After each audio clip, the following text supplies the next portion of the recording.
Hey there, my name's Cody. We've got 148 rental units today and got started about 3 years ago in the real estate space as a college dropout with absolutely no money. And my name's Christian. I got started just a little over 2 years ago in real estate. Started with a few rentals before I met him. I had 4 rental units. I went the college route, the 9 to 5, got stuck right there until we found the deal that made us millionaires. Make sure to follow along to see how you can repeat exactly what we did to go from zero to multiple millions of dollars in real estate. But first, meet our friend Dave. Dave literally wrote the book on real estate note investing for BiggerPockets. And his company, PPR Capital Management, wants you to be a part of their real estate investment fund. Dave and his expert team at PPR invest in mortgage notes and commercial real estate nationwide. And for investors in PPR, there's no tenants, maintenance, or property managers. Just headache-free cash flow. Since 2007, Dave's team has never missed a passive income payment. Are you looking for cash flow? Accredited investors can get started. That's investwithppr.com. For us, it happened on the first deal together. So this is how you can do the whole thing in 1 year. When I got started, I wanted to go the broker route. I wanted to save up money and buy real estate. Shortly into that journey, I found I could buy real estate without any money. I started with a 12-plex, zero money down, seller financed. Repeated that until I had 30 apartments. Then I met this guy. I did the exact opposite route. I did the conventional thing where I went to college and then I got a first job, a second job, a third job, and a fourth job, all trying to save up for real estate. I scaled my career, but I ended up with about 4 units after almost a decade of investing, or attempting to. So the struggle was I ran out of money. My capital could only go so far. And for Cody, he didn't have a job, so he wasn't earning new money. So we had to come up with a solution on how do we actually move forward when we don't have enough money of our own to reach our goals in the timeline that we've set. Now the solution was buy bigger. Our first deal that we did together, I had my 30 apartments, he had his 4. We bought a 38 unit together and within 9 months made over 7 figures. The next 9 months made another 7 figures on that one deal because we found an opportunity, got the seller to finance it, so we bought zero money down. We got the income up, the expenses down, and we multiplied the value of the asset. Now we're going to get into this, but I just want to start with that deal was on market for 13 years. These opportunities are everywhere in every market. You just have to be the right person for that project. It got listed when I was 8 years old for $2 million, and I bought it when I was 21 years old for $2 million. So what was the actual opportunity and how did we pull this off? Well, it was the ugliest property on the most popular street corner in Central Washington.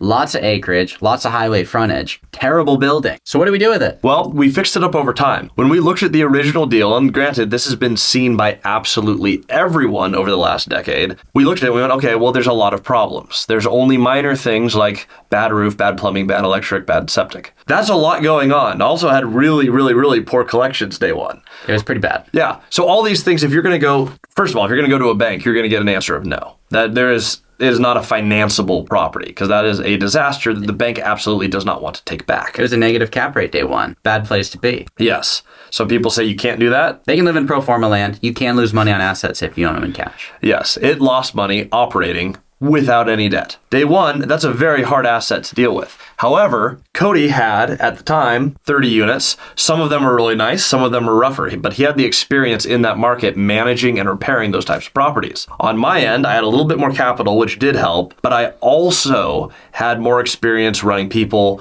running teams, and actually managing the business side of the property. Together, we wanted to take out a big project, and this is the big project that put us on the map. So let's talk about the actual purchase. We said on market, $2 million. Cody, how did we actually get to the table and negotiate that? Well, I called them up and I asked them to sell or finance, hold a contract. They said they would finance it with $300,000 down. So what did we do? Well, we came up with $300,000. Problem was, I didn't have $300,000. You didn't have $300,000. Not even close. However, we got a commitment from them to finance $1.7 million at 4% interest. So what does that do for us? That allows us to get the big piece of the money. Now we have to line up the small piece. So what do we do to get that? So for the small piece, we actually didn't get to the capital raise till the very end of the deal. We always kept the order, and we still do this today.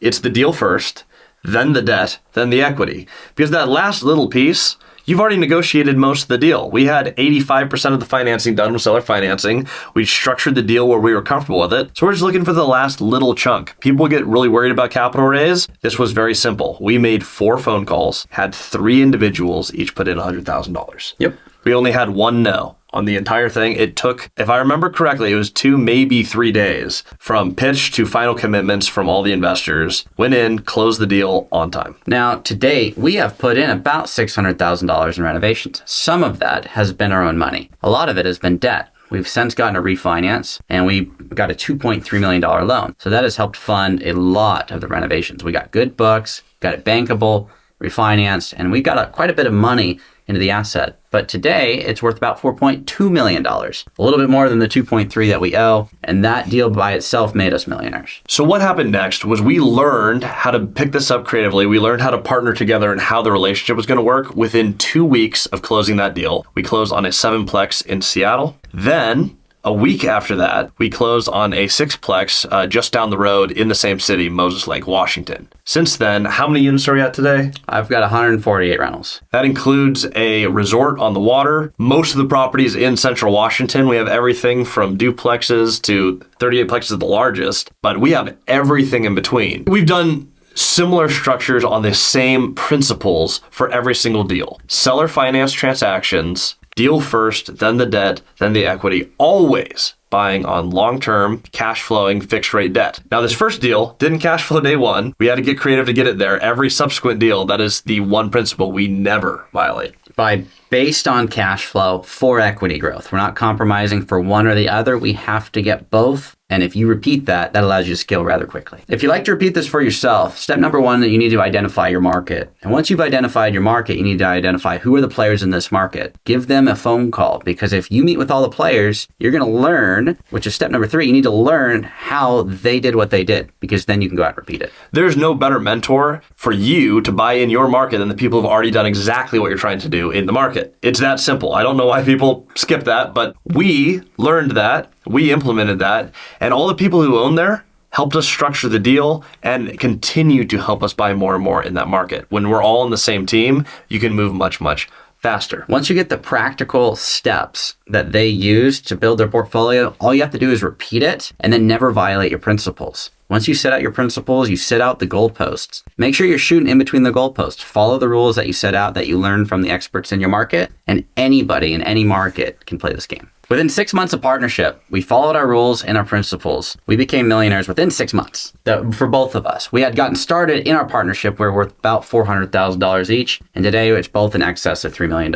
We've done that by repeating principles, meeting with the players, and investing based on cash flow for equity growth. And today, we've been partnered for less than 2 years. This happens not overnight, but it can happen relatively quick if you have the intensity and the dedication to stick to your principles. Whatever your goal is, it is absolutely achievable. You just have to map out how to do it and then meet with the people in your market who've done what you're trying to do.